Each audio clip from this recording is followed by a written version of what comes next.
الله وبركاته. الحمد لله الحمد لله نحمده ونصلي على رسوله الكريم.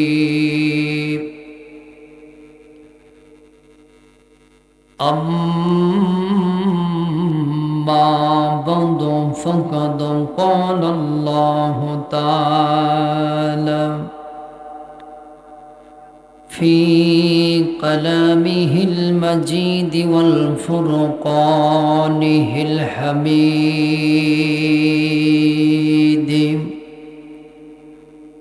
أعوذ بالله من الشيطان الرجيم. بسم الله الرحمن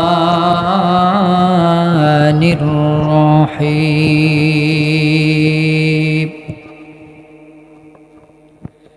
فاذكروني أذكركم واشكروا لي ولا تكفرون.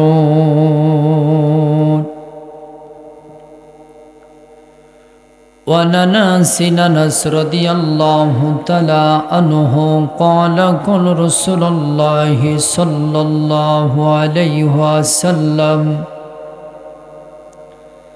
لا يؤمن أحدكم حتى أكون أحب إليه من والده وولده والناس أجمعين، أو كما قال عليه الصلاة والسلام. এ মাটির ধরায় অর্ধ পৃথিবী, এ মাটির ধরায় অর্ধ পৃথিবী শাসন করেছিল যারা,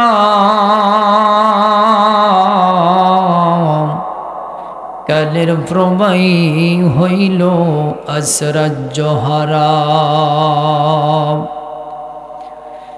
সেই সুযোগে বাতিলারা ছাগল সানা সিংহ সেজে সিংহেরি ঘরে বসে ইমানের উপর আঘাত হানিল, ধরিল যে টুটি কষে লা ইলাহা জোরে লা ইলাহা ইল্লাল্লাহ, লা ইলাহা জোরে লা ইলাহা ইল্লাল্লাহ, লা ইলাহা লা ইলাহা ইল্লাল্লাহ, লা ইলাহা লা ইলাহা ইল্লাল্লাহু মুহাম্মাদুর রাসূলুল্লাহ। সকলে বলি সাল্লাল্লাহু আলাইহি ওয়াসাল্লাম। বটিয়া ভাঙ্গা জান্নাতুল বাকি জামে মসজিদের উন্নয়ন করবে দ্বিতীয় অধিবেশন বটিয়া ভাঙ্গা পাকার মাথা দুর্গাহাটা গাবতলী বগুড়া বিরাট তাফসিরুল কোরআন মাহফিল।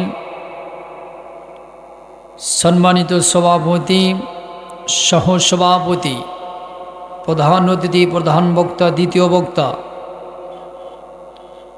আল্লাহ তাআলা সবাইকে কবুল করে লেখ, সকলে বলে আমিন। যারা বাইরে ঘোরাফেরা করছেন, মেলার ভিতর আড্ডা দিচ্ছেন, দয়া করে সবাই রিয়াজুল জান্নাতের বাগিচায় সবাই চলে আসেন। জান্নাতের বাগানে বসলে আল্লাহর রহমত নাজিল হতে থাকবে। যেটা বলি সুবহানাল্লাহ। শুরুতে আল্লাহ তাআলার শুকরিয়া আদায় করি যে আল্লাহ তাআলা আপনাকে আমাকে আজকে রিয়াজুল জান্নাতের বাগিচা আসার জন্য তৌফিক দিয়েছেন, সুযোগ করে দিয়েছেন। সে আল্লাহ তাআলার শুকরিয়া আদায় করি। সকলে জবান খুলে সকলে বলি আলহামদুলিল্লাহ।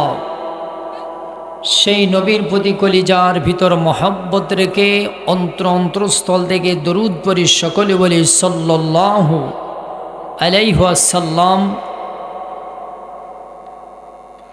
আল্লাহ তাআলা আপনাকে আমাকে সুস্থতা রেখেছে। আল্লাহ তাআলা ইচ্ছে করলে অসুস্থতা করতে পারতেন।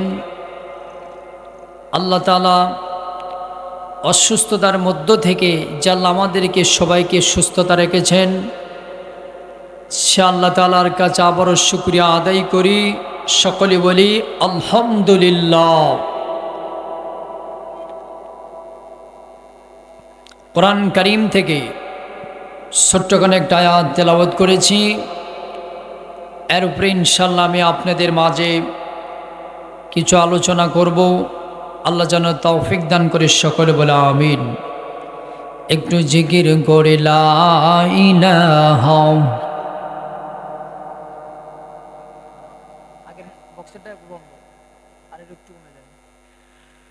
জোরে লা ইলাহা ইল্লাল্লাহ, লা ইলাহা, জোরে লা ইলাহা ইল্লাল্লাহ, লা ইলাহা, লা ইলাহা ইল্লাল্লাহ মুহাম্মাদুর রাসূলুল্লাহ। সকলে বলি সাল্লাল্লাহু আলাইহি ওয়াসাল্লাম। আল্লাহ রাব্বুল আলামিন বলছেন, নবী আপনি জানায় দিন, কোনো বান্দা যদি আমি আল্লাহকে স্মরণ করে, কোনো বান্দা যদি আমি আল্লাহর দিকে হেঁটে আসে, এক একটি পা হেঁটে আসে, আমি আল্লাহ রাব্বুল আলামিন বলে দিলাম বান্দা আমার দিকে এক কদম আসার জন্য, ওই বান্দার দিকে আমি আল্লাহ পাক 10টি কদম আগায় দিই। জুড়ে বলি সুবহানাল্লাহ। জুড়ে বলেন তো কতটি কদম? কেউ যদি আল্লাহকে স্মরণ করে, আল্লাহ রাব্বুল আলামিন বলছে নবী আপনি জানায় দিন, কেউ যদি আমাকে স্মরণ করে, আমি আল্লাহ রাব্বুল আলামিন তাকে স্মরণ করি। জুড়ে বলি না সুবহানাল্লাহ। মুসলমান ভাইরারে আমার, আল্লাহ রাব্বুল আলামিন ডাক দিয়ে বলছেন নবীজি তামাম পৃথিবীর বান্দাদেরকে আমার পক্ষ থেকে জানায় দাও নবী গো, কোনো বান্দা কোনো বান্দে যদি আমি আল্লাহ স্মরণ করে, আমার ভাইরা রে, আল্লাহ রাব্বুল আলামিন বলছেন নবীজি কোনো বান্দা যদি আমি আল্লাহকে একটি বার স্মরণ করে, নবী গো ওই বান্দাকে আমি আল্লাহ রাব্বুল আলামিন একবার নাই, দুইবার নাই, 10টি বার স্মরণ করে। জোরে বলেন আল্লাহু আকবার। আমার ভাইরা রে, আমার বন্ধুগণ, আল্লাহ রাব্বুল আলামিন বলছে বান্দাদেরকে আমার পক্ষ থেকে নবী জানায় দাও নবী গো, বান্দাক দেখতে যদি খাটো লাগে, বেটে লম্বা কালো হয়, বান্দাক দেখতে যদি তেমন ভালো না লাগে, কালো বিশ্রী দেখা যায়, ও নবী গো, ইয়া রাসূলুল্লাহ, ইয়া হাবিবাল্লাহ, আমার পক্ষ থেকে জানায় দেন নবীজি আমি আল্লাহ রাব্বুল আলামিন বললাম যদি কোরআন মেনে চলে, আপনি নবীক মহব্বত করে ভালোবাসে, আমি আল্লাহ বলে দিলাম ওই বান্দাটা পৃথিবীর মধ্যে সবচেয়ে উত্তম বান্দা। জোরে জোরে বলেন সুবহানাল্লাহ। আওয়াজ দিয়ে বলেন তো আমাদের কাকে স্মরণ করা লাগবে? আল্লাহকে স্মরণ করা লাগবে, নবীকে মহব্বত করা চলতে হবে। জোরে কোন ঠিক কিনা আমার ভাইরা রে? আল্লাহ রাব্বুল আলামিন বলেন ইয়া আইয়ুহান নাসু ক্বাদ জাআকুম বুরহানুম মির রাব্বিকুম ওয়া আনজালনা ইলাইকুম নূরুম মুবিনান। জোরে বলে আল্লাহু আকবার। আল্লাহ বলেন নবীজি আমার পক্ষ থেকে জানিয়ে দাও নবী গো ইয়া রাসূলুল্লাহ ইয়া হাবিবাল্লাহ আমি আল্লাহ রাব্বুল আলামিন বলে দিলাম নবী গো কোন বান্দা কোন বান্দি যদি দুইটা রহমত দুইটা বরকত মেনে চলে ভাইজান এক নম্বর হলে কেউ যদি আল্লাহ পাকের নবীকে মেনে চলে আল্লাহ পাক বলছেন নবীজি আমি আল্লাহ দুইটা রহমত দুইটা বরকত দিন দুনিয়ার জমিনে নাজিল করলাম এক নম্বর নবী গো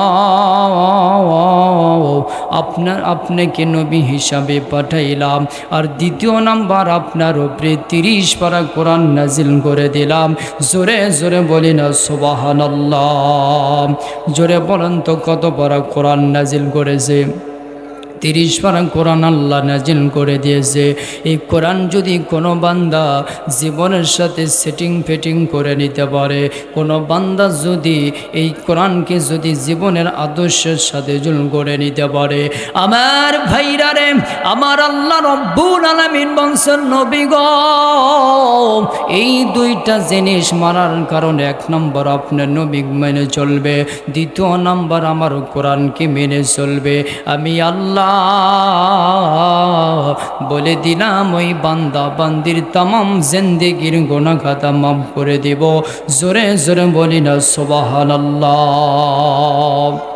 আল্লাহ কি করবে আল্লাহ পাক বলছে কেউ যদি কি করে আমার কোরআনকে মেনে চলে আপনি নবীকে যদি কেউ মহব্বত করে চলে তাহলে তার তামাম জিন্দেগির গুনাহ খাতা মাফ করে দিব জোরে বলি না সুবহানাল্লাহ মুসলমান আল্লাহ তাআলার কোরআনকে আমাদের মানার দরকার আছে কিনা বলেন তো আল্লাহর কোরআনকে মানতে হবে নবীর মহব্বত অন্তরের মধ্যে দিতে হবে তাহলে আল্লাহ পাক আমাদেরকে মাফ করে জান্নাত দিয়ে দিবে জোরে বলি না সুবহানাল্লাহ আল্লাহ রাব্বুল আলামিন বলছেন নবী কোনো বান্দা যদি আমি আল্লাহকে স্মরণ করে আমি আল্লাহর দিকে যদি একটি পা হেঁটে আসে আমি আল্লাহ রাব্বুল আলামিন ওই বান্দার দিকে 10টি কদম আগায় যাব জোরে বলি সুবহানাল্লাহ কতটি কদম 10টি কদম বলেন তো আমরা আজকে এই মাহফিলে এসেছি এই মাহফিলে আসার কারণে আমাদের সব আছে না নেই বলেন তো সব আছে না নাই আল্লাহর নবী বলেছেন কেউ যদি কোরআনের মাহফিলে কথা শুনতে যায় দাঁড়ায়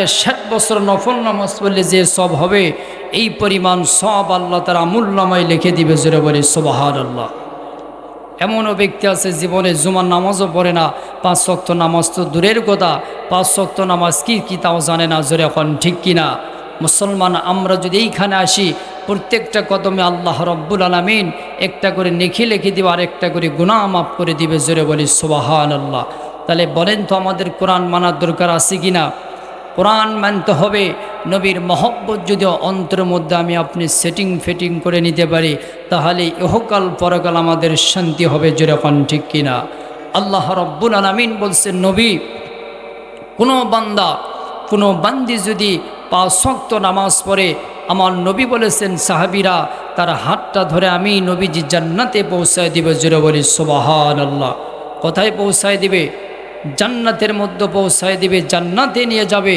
তাহলে বলেন তো আমাদের সেই নামাজের দরকার আছে কিনা সেই নামাজের দরকার আছে নামাজ পড়তে হবে নামাজ যদি আমরা পড়তে পারি আল্লাহ পাক বলছেন ফাদখুলি ফি ইবাদি ওয়াদখুলি জান্নাতি কোন বান্দা যদি ইবাদত করে সেই বান্দাটা জান্নাতে যাবে জোরে বলি সুবহানাল্লাহ তাহলে আমাদের নামাজ পড়তে হবে কার খুশির জন্য আল্লাহর খুশির জন্য নামাজ পড়া লাগবে যদি আমরা লোক দেখানো নামাজ পড়ি তাহলে কি নামাজ হবে নামাজ হবে না আল্লাহকে রাজি খুশি করে আমাদের নামাজ পড়তে হবে তাহলে আমাদের রুকু সেজদা সব কিছুকে আল্লাহ তাআলা কবুল করে নেবে জোরে বলে ঠিক না বা ঠিক তাহলে আমাদের মানতে হবে কি কোরআন মানতে হবে আমাদের নবীজিকে মোহাম্মদ রাসূলুল্লাহ সাল্লাল্লাহু আলাইহি সাল্লামকে তাকে মানতে হবে তাকে যদি তার মহব্বত অন্তরের মধ্যে যদি সেটিং করতে পারি তাহলে আমরা জান্নাতি হয়ে যাব জোরে বলি সুবহানাল্লাহ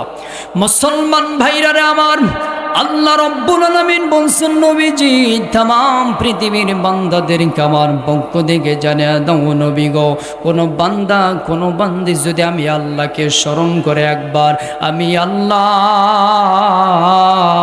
ওই বান্দাকে স্মরণ করব 10 বার। জোরে বলি সুবহানাল্লাহ। জোরে বলি কতবার স্মরণ করবে? আমার বন্ধুগণ, আমার ভাইরা রে, আল্লাহ রব্বুল আলামিন বলছেন নবীজি জানায় দাও কোন বান্দা যদি আমার দিকে 10টি কদম আগে আসে, নবী গ ওই বান্দার দিকে আমি আল্লাহ রব্বুল আলামিন আমার 70টা কদম আগায় দেই। জোরে বলি সুবহানাল্লাহ। লা ইলাহা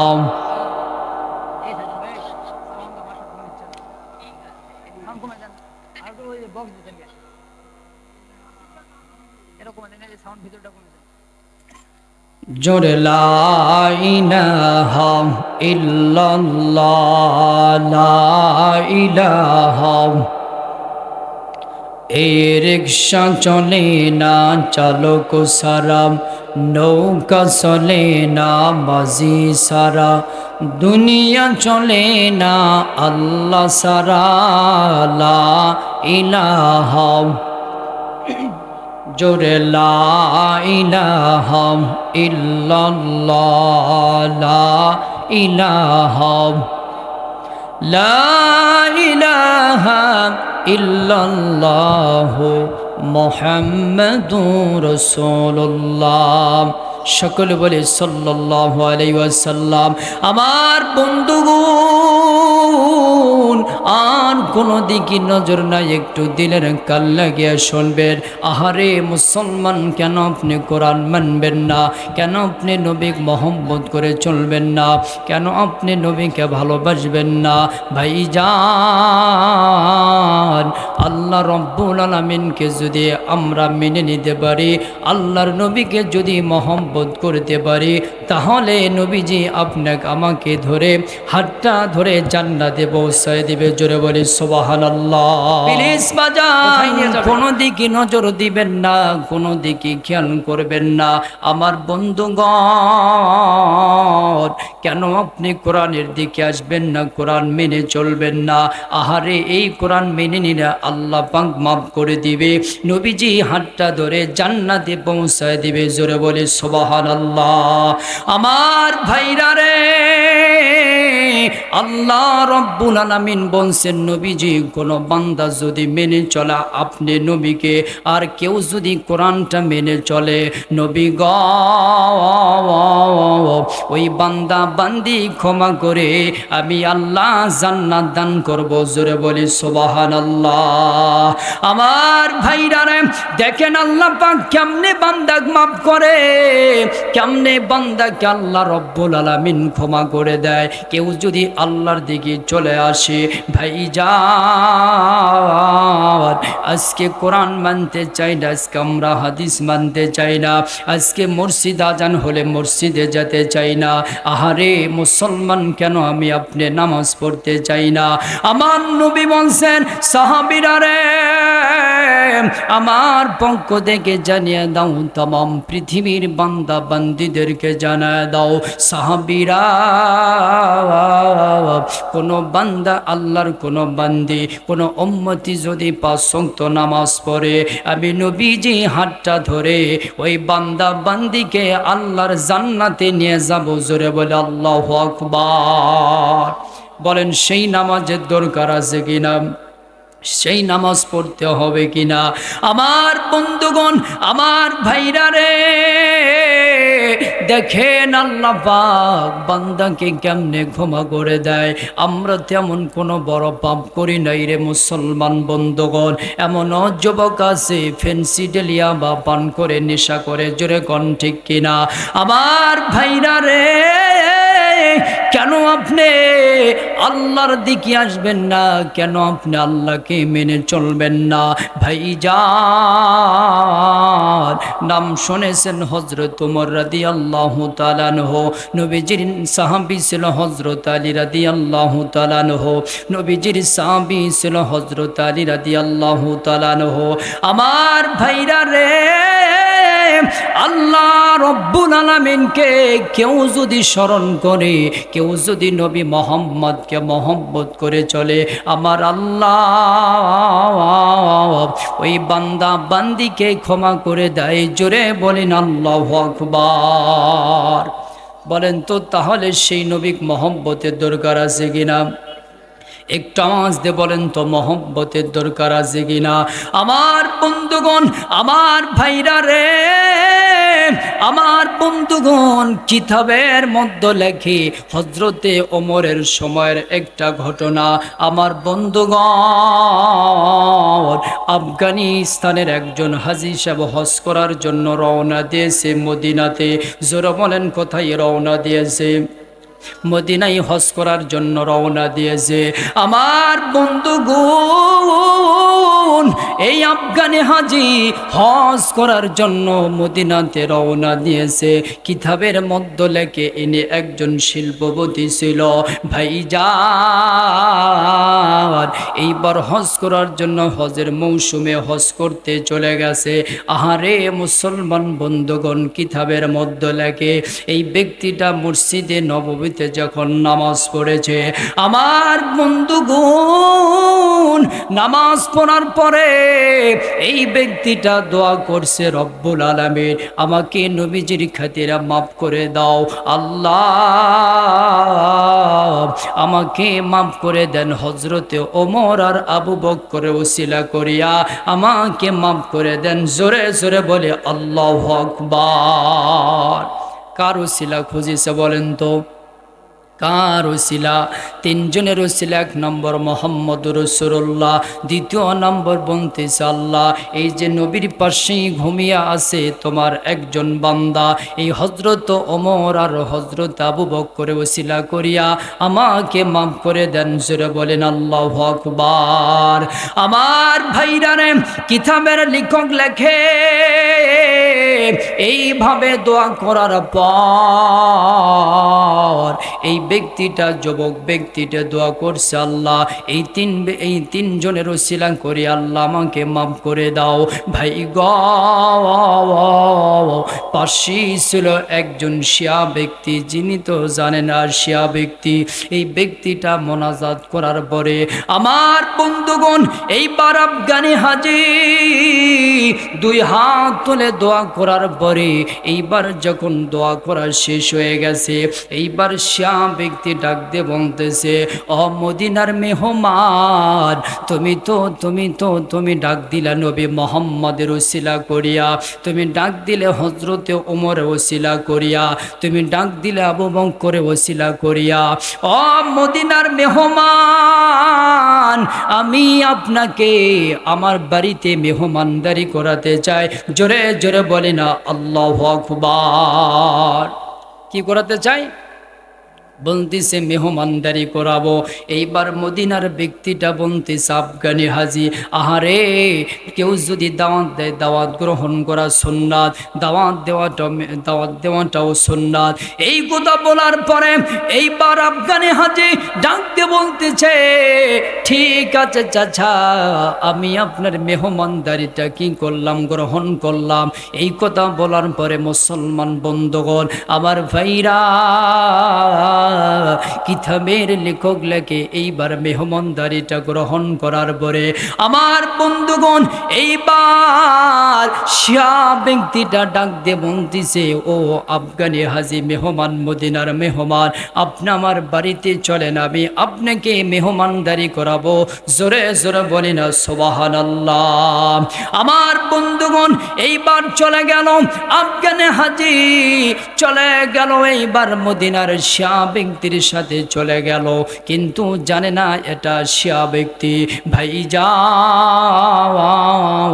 যাওয়ার পরে এইবার পাশের রুমে বসতে দিল, বিশাল বড় বিল্ডিং দেখা যাচ্ছিল।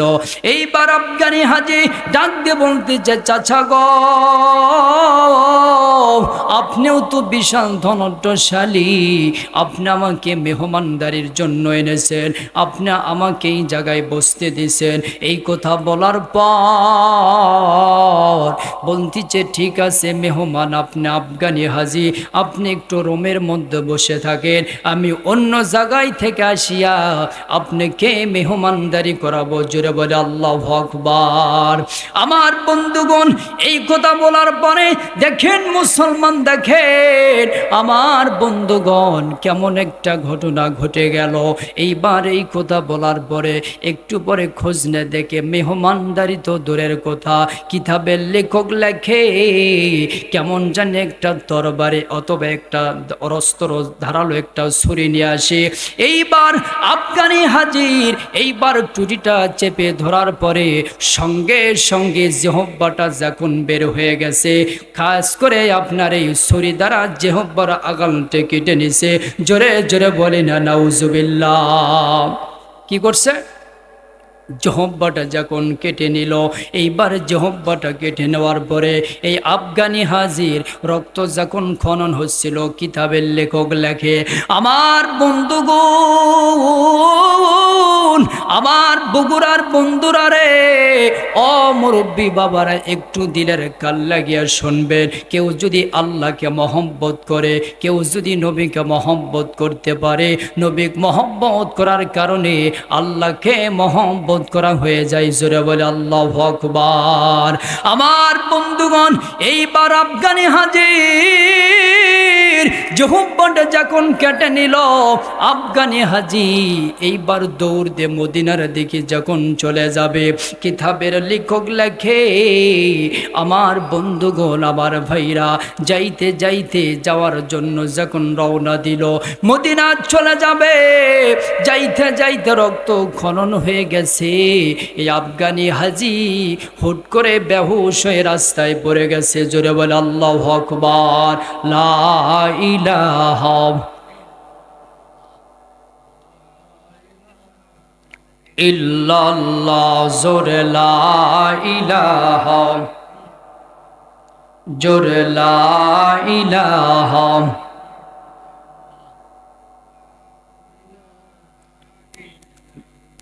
ভাই বলেন আবার, আওয়াজ নিয়ে আসেন।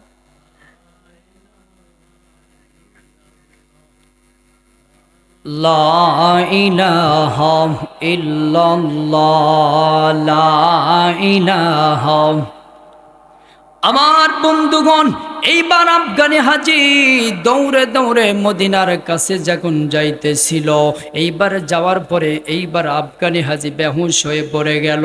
পরে যাওয়ার পর মদিনার থেকে নবী যার দেরি করতে পারেন নাই, কিতাবের মধ্যে লেখে এই ব্যক্তি এইবার যখন বেহুশ হয়ে গেছে, আল্লাহর নবীজি স্বপ্নের মাধ্যমে তার কাছে হাজির হয়ে গেছে। জোরে বলে আল্লাহু আকবার। আমার বন্ধুগণ, হাজির হওয়ার পরে এই আফগানি হাজি ডাক দে বলতিছে স্বপ্নের মাধ্যমে, বলছে আল্লাহ আমার জিহ্বাটা কেটে নিল, আমি এখন কেমনে কথা বলবো, আমি কি বাঁচতে পারি জানি না। এই কথা বলতেছে আর চিন্তা করতেছে। আল্লাহর নবীজি স্বপ্নের মাধ্যমে আসিয়া ডাক দে বলতেছে আশিক রে, মদিনার পাগল আমার, তুমি পাগল আল্লাহর পাগল, তুমি আর দেরি না করিয়া আমি নবীজির মুখের একটু লালা তার ওই জিহ্বার সঙ্গে লেগে দিল। জোরে বলে আল্লাহু আকবার। কোথায় লেগে দিছে? জিহ্বার সঙ্গে লেগে দিল। আমার বন্ধুগণ, লেগে দেওয়ার পরে এইবার আফগানি হাজি, আল্লাহর নবী বলতেছেন আফগানি হাজি তুমি আর দেরি করো না, আমার তোমার জিহ্বাটা হাতের মধ্য থেকে নবীজির হাতের মধ্যে দেওয়ার পরে এই জিহ্বাটা ওই জিহ্বার সঙ্গে লেগে দেওয়ার পরে আগের চেয়েও সুন্দর হয়ে গেছে। জোরে বলে আল্লাহু আকবার।